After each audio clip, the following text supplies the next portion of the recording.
led to project this tale. It is unnecessary to say that those shameful tumults, while they reflect indelible disgrace upon the time in which they occurred, and all who had act or part in them, teach a good lesson. That what we falsely call a religious cry is easily raised by men who have no religion, and who in their daily practice set at naught the commonest principles of right and wrong. That it is begotten of intolerance and persecution, that it is senseless, besotted, inveterate, and unmerciful. All history teaches us.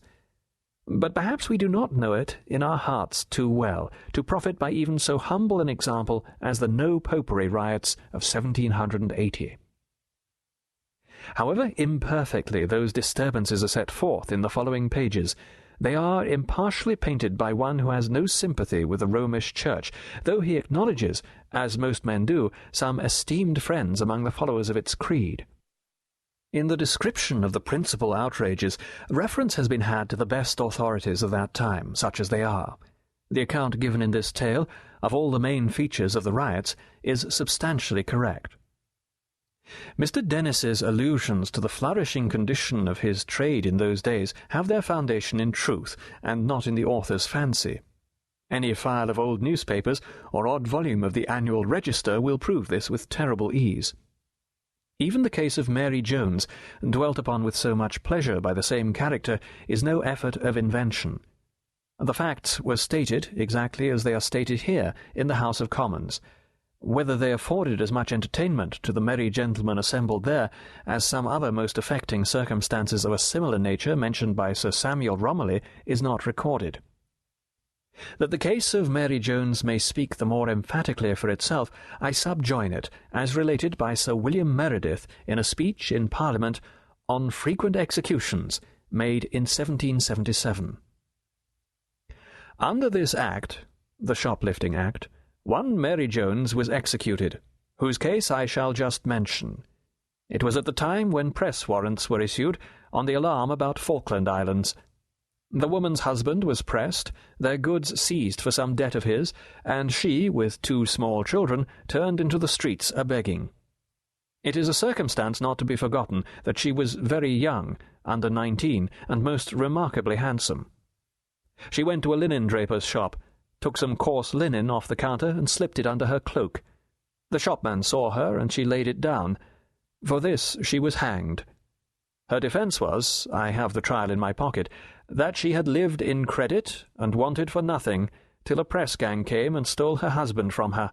But since then she had no bed to lie on, nothing to give her children to eat, and they were almost naked, and perhaps she might have done something wrong, for she hardly knew what she did. The parish officers testified the truth of this story, but it seems there had been a good deal of shoplifting about Ludgate. An example was thought necessary, and this woman was hanged for the comfort and satisfaction of shopkeepers in Ludgate Street. When brought to receive sentence, she behaved in such a frantic manner as proved her mind to be in a distracted and desponding state, and the child was sucking at her breast when she set out for Tyburn. Chapter 1. In the year 1775, there stood upon the borders of Epping Forest, at a distance of about 12 miles from London, measuring from the Standard in Cornhill, or rather from the spot on or near to which the Standard used to be in days of yore, a house of public entertainment called the Maypole, which fact was demonstrated to all such travellers as could neither read nor write, and at that time a vast number both of travellers and stay-at-homes were in this condition, by the emblem reared on the roadside over against the house, which, if not of those goodly proportions that maypoles were wont to present in olden times, was a fair young ash, 30 feet in height, and straight as any arrow that ever English yeoman drew. The Maypole, by which term from henceforth is meant the house and not its sign, the Maypole was an old building, with more gable ends than a lazy man would care to count on a sunny day, huge zigzag chimneys, out of which it seemed as though even smoke could not choose but come in more than naturally fantastic shapes imparted to it in its tortuous progress, and vast stables, gloomy, ruinous, and empty. The place was said to have been built in the days of King Henry VIII, and there was a legend not only that Queen Elizabeth had slept there one night while upon a hunting excursion, to wit in a certain oak-panelled room with a deep bay window, but that next morning, while standing